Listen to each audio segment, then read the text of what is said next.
Bendiciones con todos. Tema 3: las verdades de la palabra de Dios. Hoy, los participantes de la naturaleza divina. Y utilizamos 2 de Pedro capítulo 1, versículo del 3 al 15, que dice lo siguiente.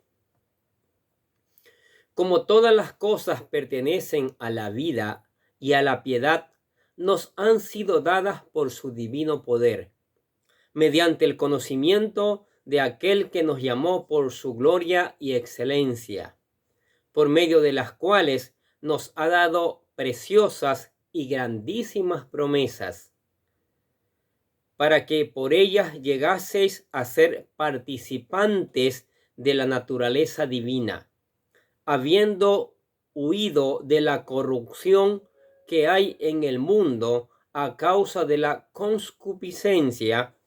Vosotros también, poniendo toda diligencia, por esto mismo, añadid a vuestra fe virtud, a la virtud conocimiento, al conocimiento dominio propio, al dominio propio paciencia, a la paciencia piedad, y a la piedad afecto fraternal, y al afecto fraternal amor. Porque si estas cosas están en vosotros y abundan, no os dejarán estar ociosos ni sin fruto en cuanto al conocimiento de nuestro Señor Jesucristo. Pero el que no tiene estas cosas tiene la vista muy corta, es ciego, habiendo olvidado la purificación de sus antiguos pecados. Por lo cual, hermanos, tanto más procurad hacer firmes vuestra vocación y elección, porque haciendo estas cosas no caeréis jamás, porque de esta manera os será otorgada amplia y generosa entrada en el reino eterno de nuestro Señor y Salvador Jesucristo. ¡Qué palabra tan profunda! ¡Qué palabra tan maravillosa! Damos gloria a Dios por su palabra. Dice, por esto, yo no dejaré de recordaros siempre estas cosas, aunque vosotros las sepáis y estéis confirmados en la verdad presente. Pues tengo por justo, en tanto que estoy en el cuerpo, el despertaros amonestación, sabiendo que en breve debo abandonar el cuerpo, como nuestro Señor Jesucristo me lo ha declarado. También yo procuraré con diligencia que después de mi partida vosotros podáis en todo momento tener memoria de estas cosas. ¡Qué maravilla! Sí. El poder para crecer no viene de nuestro interior, sino de Dios. Como no tenemos los recursos para ser verdaderamente espirituales, Dios nos permite ser participantes de su naturaleza divina. Y eso es un gran regalo, un gran privilegio, a fin de protegernos del pecado y ayudarnos a vivir para Él. Cuando nacemos de nuevo o aceptamos a Cristo por medio de su Espíritu Santo, Dios nos capacita como su propia bondad moral. Sí, nos capacita. Por ejemplo, veamos lo que dice Juan capítulo 3, versículo 6. Lo que es nacido de la carne, carne es, y lo que es nacido del Espíritu, Espíritu es. Juan capítulo 14, versículo 17 al 23. Escuche lo que dice. El Espíritu de verdad, el cual el mundo no puede recibir porque no le ve ni le conoce. Pero vosotros le conocéis porque mora con vosotros y estará en vosotros. No os dejaré huérfanos, vendré a vosotros. Todavía un poco y el mundo no me verá más, pero vosotros me veréis, porque yo vivo, vosotros también viviréis. En aquel día vosotros conoceréis que yo estoy en mi Padre y vosotros en mí y yo en vosotros. El que tiene mis mandamientos y los guarda, ese es el que me ama. Y el que me ama será amado por mi Padre, y yo le amaré y me manifestaré a él. Le dijo Judas, no el Iscariote: Señor, ¿cómo es que te manifestarás a nosotros y no al mundo? Respondió Jesús y le dijo: El que me ama, mi palabra guardará, y mi Padre le amará, y vendremos a él, y haremos morada con él. ¿Qué le parece? Un nacer, pero del Espíritu. Segunda de Corintios capítulo 5, versículo 21 dice: Al que no conoció pecado, por nosotros lo hizo pecado, para que nosotros fuésemos hechos justicia de Dios en él. ¿Qué les parece? Y primera de Pedro capítulo 1, versículos 22 y 23 dice: Habiendo purificado vuestras almas por la obediencia a la palabra de verdad, mediante el Espíritu, para el amor fraternal no fingido, amaos unos a otros entrañablemente de corazón puro, siendo renacidos no de simiente corruptible, sino de incorruptible, por la palabra de Dios que vive y permanece para siempre. Maravilloso. La fe tiene que ser más que creer en hechos ciertos. Debe traducirse en acción, en desarrollo del carácter cristiano y en la práctica de la disciplina moral, o, si no, de lo contrario, desaparecerá. Tiene que llevarse a la práctica, ¿no es cierto? Miren lo que dice Santiago capítulo 2, versículos del 14 al 17. Hermanos míos, ¿de qué aprovechará si alguno dice que tiene fe y no tiene obras? ¿Podrá la fe salvarle? Y si un hermano o una hermana están desnudos y tienen necesidad de mantenimiento de cada día, y alguno de vosotros le dice: id en paz, calentaos y saciaos, pero no le dais las cosas que son necesarias para el cuerpo, ¿de qué aprovecha? Así también la fe, si no tiene obras, es muerta en sí misma. Pedro hace una lista de varios actos de fe. Aprender a conocer mejor a Dios, cultivar la paciencia, hacer la voluntad de Dios, amar a los demás.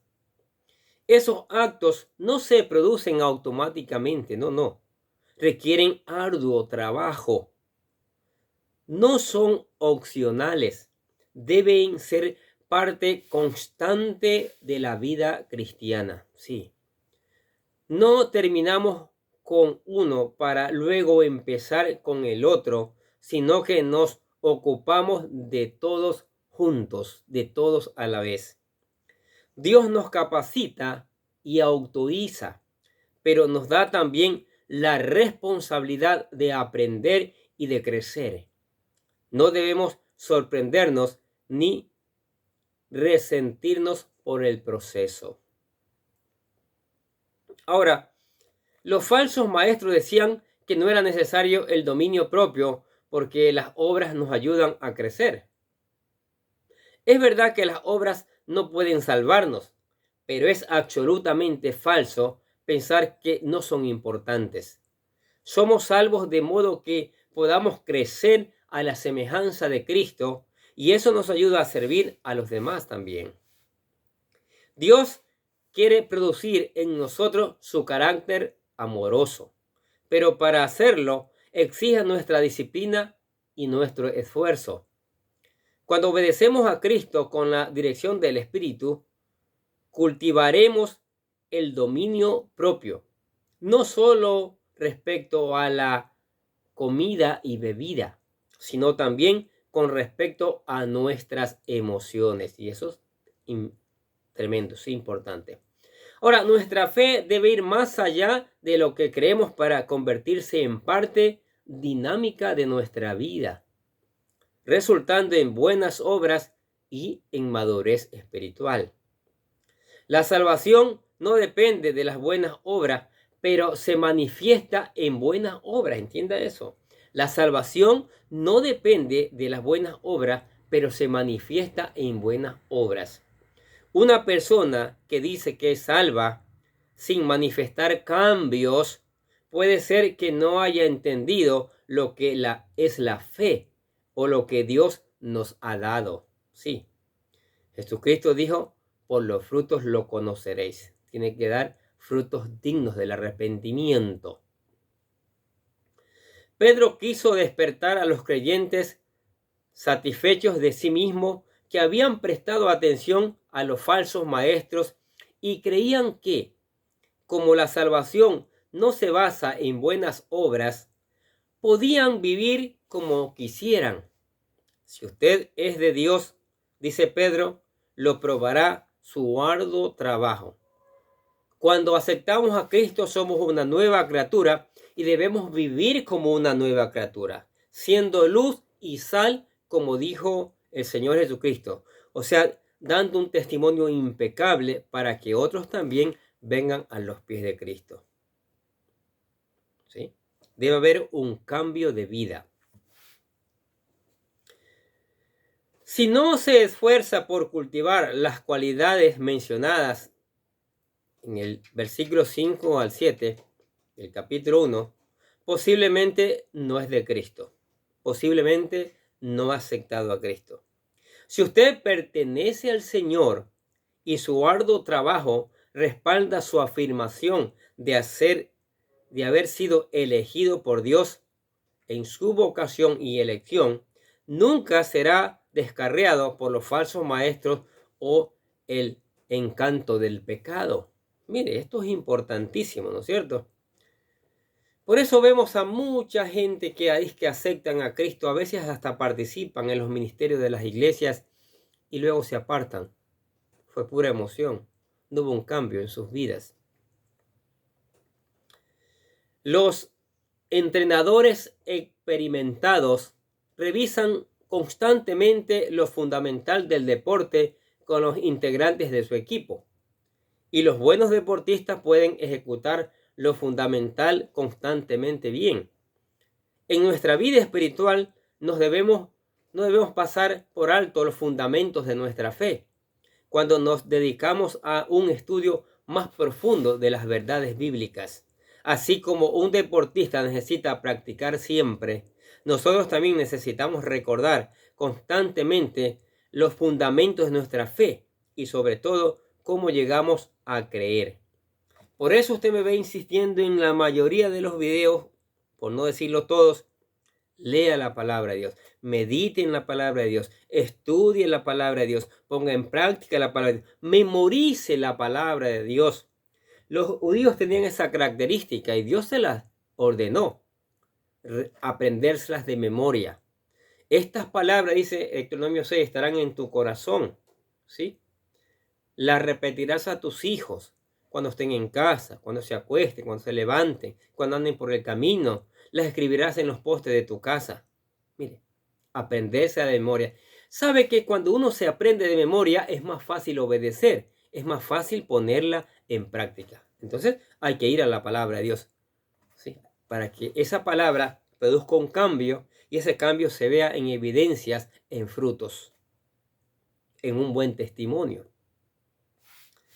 No se canse ni impaciente con los mensajes relacionados con los fundamentos de la vida cristiana. Más bien, adopte la actitud del deportista que continúa la práctica y desarrolla lo fundamental, aunque esté dedicando a aprender técnicas más avanzadas. Pedro sabía que pronto moriría. Muchos años después, preparó a Pedro para el tipo de muerte que sufriría. Mire, Pedro les dice, Juan capítulo 21, versículos 18-19 dice: de cierto te digo, cuando eras más joven te ceñías e ibas a donde querías, mas cuando ya seas viejo, extenderás tu mano y te ceñirá otro, y te llevará a donde no quieras. Esto dijo dando a entender con qué muerte debía de glorificar a Dios. Y dicho esto, añadió lo siguiente. Mire, ya el Señor Jesucristo le había dicho a Pedro de cómo iba a morir. Entonces él ya lo sabía, ¿sí? Por eso se dedicó a llevar la palabra de Dios, a llevar la palabra de Dios lo más que pudo en todo el resto de la vida que le quedó, dando un buen testimonio. Es lo que debemos hacer cada uno de nosotros. Llevar esa palabra de Dios, llevar esa palabra de Dios, que todos conozcan esta, la palabra escrita, no los cuentos de las religiones. A estas alturas, Pedro sabía que su muerte era inminente. Pedro fue martirizado por su fe alrededor del 68 después de Cristo. La tradición dice que fue crucificado con la cabeza para abajo, porque así lo pidió, reconociendo que no merecía morir de la misma manera que murió su maestro. Mire, qué tremendo. Por eso el apóstol Pedro nos recomienda en esta carta una y otra vez conocimiento, pero el conocimiento de la palabra de Dios. Hay otros conocimientos que nos ayudan, pero el verdadero conocimiento lo encontramos en la palabra de Dios. Y ese conocimiento hay que añadirle virtud, paciencia, dominio propio, fe y todo ese tipo de cosas. El conocimiento, ¿sí? Hay que conocer. Y para conocer la palabra de Dios hay que venir a ella, hay que meditar en ella, hay que leerla, volverla a leer, leerla, estudiarla, volverla a estudiar. Amén. Usted que está escuchando esta palabra, a lo mejor diga, wow, ahora entiendo. Yo quiero venir a los pies de Cristo. Yo quiero ser parte de ese grupo maravilloso de hombres y mujeres que tienen el verdadero conocimiento, el conocimiento de Dios. Entonces, nosotros aquí le presentamos lo que llamamos la oración de fe para de esa manera ayudarle a acercarle a Cristo, para que usted venga a Cristo y le conozca, se convierta en parte de esta familia maravillosa. Repítala con todo su corazón, que dice así: querido Dios, sé que soy un pecador y que nada de lo que hago puede hacerme ganar el cielo o la vida eterna. Creo que Jesucristo murió por mí, derramando su sangre para lavar todos mis pecados para ser redimido, y que se levantó de la tumba al tercer día. Ahora mismo lo recibo como mi Salvador personal, confiando solamente en Él como mi único camino al cielo. Señor Jesús, séllame y lléname con tu Espíritu Santo y escribe mi nombre en el libro de la vida para ser salvo. Y decimos, gracias, amado Padre Celestial, por regalarme la vida eterna. ¿Aceptó a Cristo? Para llenarse de conocimiento, insistimos, venga la palabra todos los días, de día y de noche. Aparte un tiempo para meditar en la palabra. Pida la ayuda del Espíritu Santo, porque hay partes de la palabra que son difíciles de entender. Y es más, para que Él ayude para hacer una buena aplicación y después una buena predicación. Ore, converse con Él a través de la oración. Sí. No a través de rezos, porque eso es hipocresía, dijo el Señor Jesucristo, sino las palabras que salgan de su corazón. Y cante alabanza, adore al Señor, porque Él es el único merecedor de alabanza. Y le invitamos que venga a la iglesia, venga a la iglesia, que acá juntos seguiremos aprendiendo estas maravillosas verdades. Amén. Oremos. Padre, infinitas gracias te damos por esta maravillosa palabra que nos presenta aquí a través del apóstol Pedro, ¿sí? Nos anima a que vivamos la vida cristiana, creciendo en el conocimiento, en la virtud, en el amor fraternal, el dominio propio, en la paciencia, en el amor, en esas cualidades tan importantes que necesitan ser reflejadas a los demás como testimonio, porque este mundo está en un caos. Este mundo está tan peligroso y es cuando más necesitamos predicar la palabra de Dios. Es cuando más necesitamos presentar la palabra de Dios. Es cuando más necesitamos llevar esta palabra, Señor. Llevar esta palabra, Señor. Sí, Señor Padre Santo, ayúdanos, bendícenos, Padre Santo. Danos sabiduría y conocimiento a través de tu palabra, Señor. Que tu Espíritu Santo lleve esta palabra, Señor, y las personas puedan entender esta palabra y de tomar una decisión de venir a los pies de Cristo, Señor. Sí, Padre, bendice esta palabra, bendice a la iglesia, bendice a cada aquel, a toda persona que escucha la palabra de Dios, Señor. Nosotros te alabamos y glorificamos tu nombre y te decimos que te amamos en el nombre del Señor Jesucristo. Y decimos amén. Y los bendecimos a ustedes que escuchan cada día la palabra de Dios. Sigamos escuchando, sigamos poniendo en práctica, porque si escuchamos y no ponemos en práctica, no hemos ganado nada. Y importantísimo, reenviar a otros para que otros también conozcan estas maravillosas verdades, conozcan al Señor Jesucristo. ¿Sí? Nosotros de acá les deseamos que tengan un día, pero lleno de bendiciones.